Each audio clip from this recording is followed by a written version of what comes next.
individual person. It is not a group of people. It is, under the law, a legal person.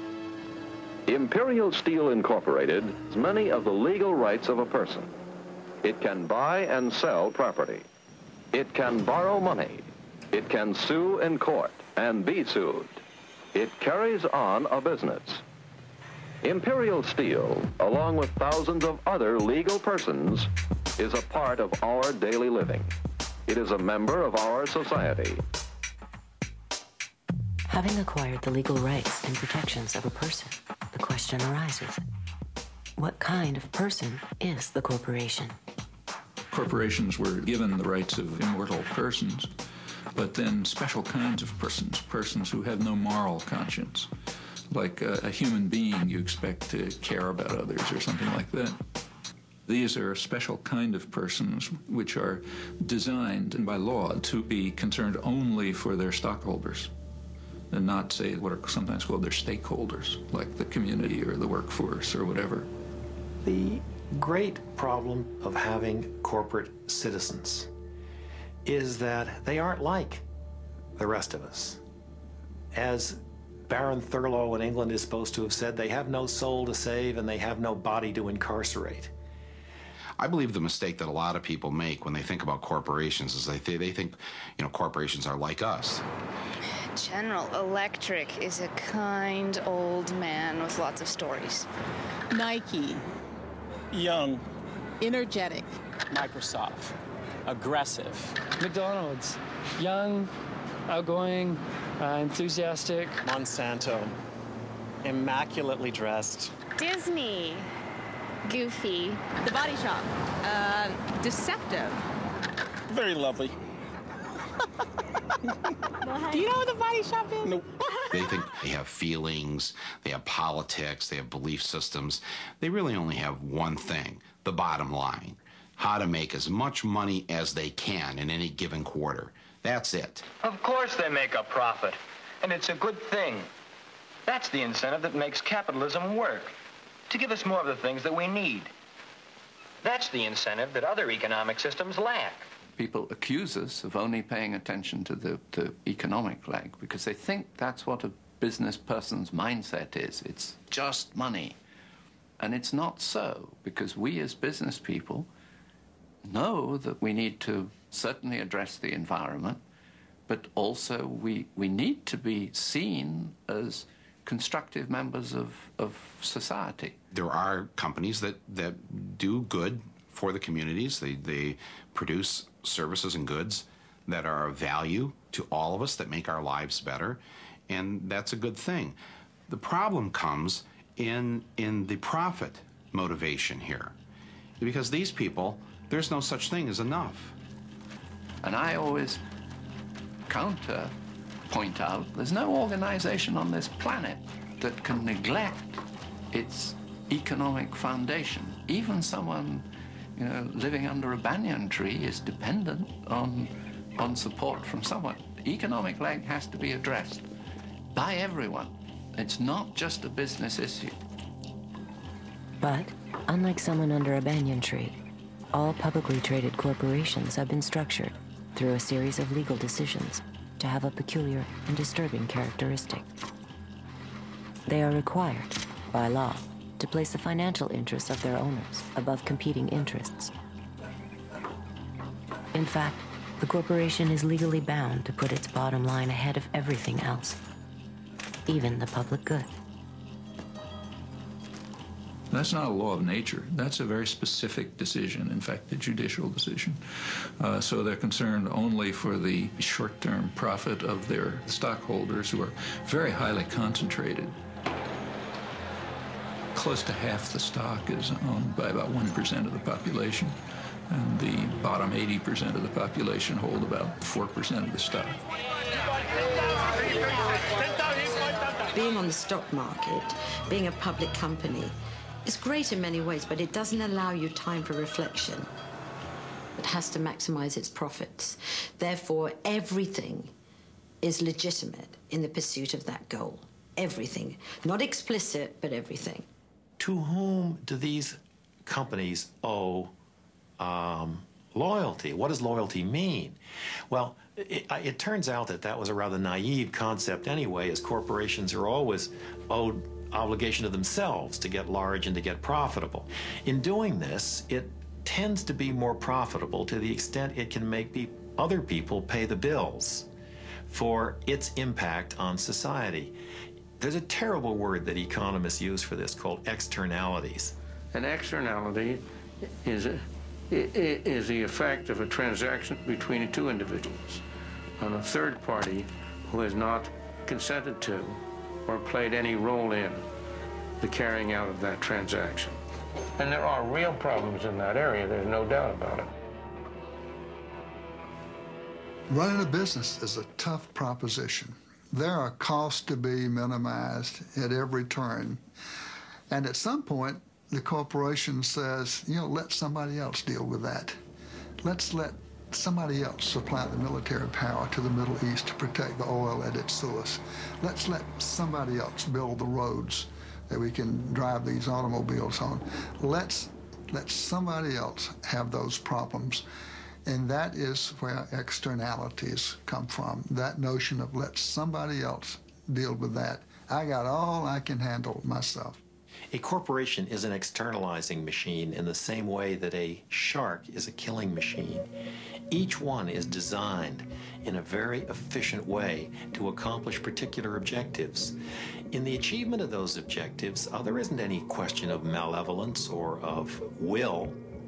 The enterprise has within it, and the shark has within it, those characteristics that enable it to do that for which it was designed. So the pressure's on the corporation to deliver results now and to externalize any cost that this unwary or uncaring public will allow it to externalize.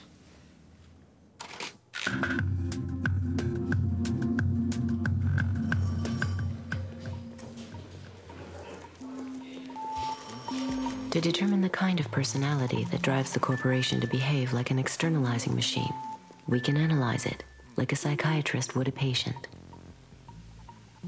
We can even formulate a diagnosis on the basis of typical case histories of harm it has inflicted on others, selected from a universe of corporate activity.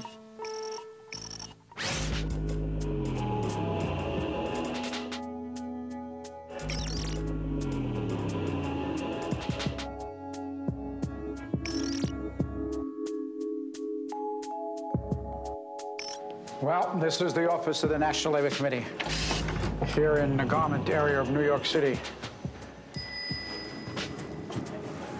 Hi. Welcome to the Fraser Institute. Glad you could stop by. This is the setup. It's a little messy. It's a little bit disheveled. These are all from different campaigns. To make this stuff concrete as possible, we purchase all of the products from the factories that we're talking about. Well, come on in and we'll show you the Institute. What we are about is looking at how markets work and how markets benefit mankind and how the forces within markets cause people to cooperate. When the baker gets up at 2 o'clock in the morning to bake bread, his intent is not to benefit everybody in the neighborhood. He's producing it because it is in the interest of his family. But it produces this wonderful benefit for the community. And so it is with all economic production that there is this self-centered motive which produces the wider social benefit. This shirt sells for $14.99, and the women who made the shirt got paid 3 cents. Liz Claiborne jackets, made in El Salvador. The jackets are $178, and the workers were paid 74 cents for every jacket they made. Alpine car stereos, 31 cents an hour. It's not just sneakers, it's not just apparel, it's everything. In some ways, the job of the Fraser Institute is to ask questions that people would rather not have asked. Their whole philosophy is to create a climate where big business can make maximum profits. Michael Walker is here, and I think we should give him a welcome. Walker must have the hide of a rhinoceros to face this crowd. And that's what we have to do.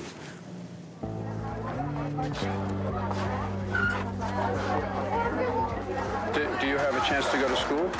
No. How old is she? ¿Cuántos años tienes? No, 15. I'm 15 years old. Do many people in her family work, or is she one of the only people? Just me. You support, how many people do you support? 8 people. 8 people. And how do you do with that salary? Is it enough? ¿Alcanza? ¿Es suficiente para cuidar 8 gente? Let's look at it from a different point of view. Let's look at it from the point of view of the people in Bangladesh who are starving to death, the people in China who are starving to death, and the only thing that they have to offer to anybody that is worth anything is their low-cost labor. And in effect, what they are saying to the world is they have this big flag that says, come over and hire us. We will work for 10 cents an hour because 10 cents an hour will buy us the rice that we need not to starve. And come and rescue us from our circumstance. And so when Nike comes in, they are regarded by everybody in the community as an enormous godsend.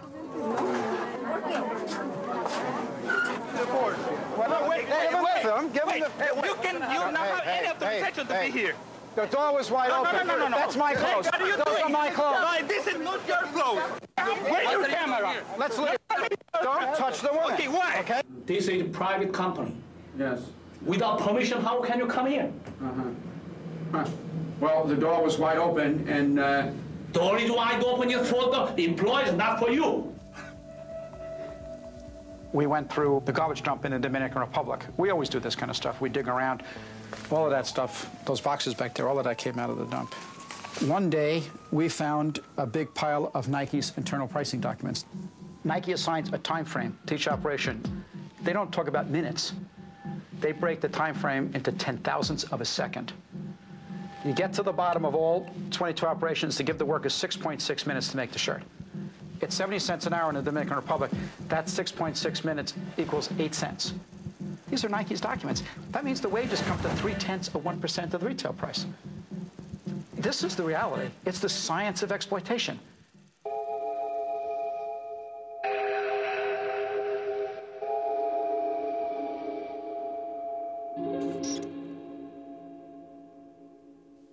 what happens in the areas where these corporations go in and are successful? They soon find that they can't do any more in that country because the wages are too high now. And what's that another way of saying? Well, the people are no longer desperate. So, okay, we've used up all the desperate people there. They're all plump and healthy and wealthy. Let's move on to the next desperate lot and employ them and raise their level up.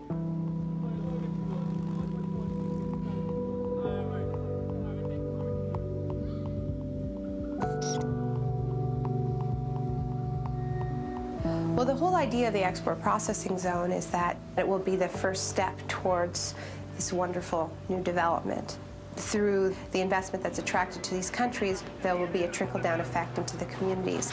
But because so many countries are now in the game of creating these free trade enclaves, they have to keep providing more and more incentives for companies to come to their little denationalized pocket. And the tax holidays get longer. So the workers rarely make enough money to buy 3 meals a day, let alone feed their local economy.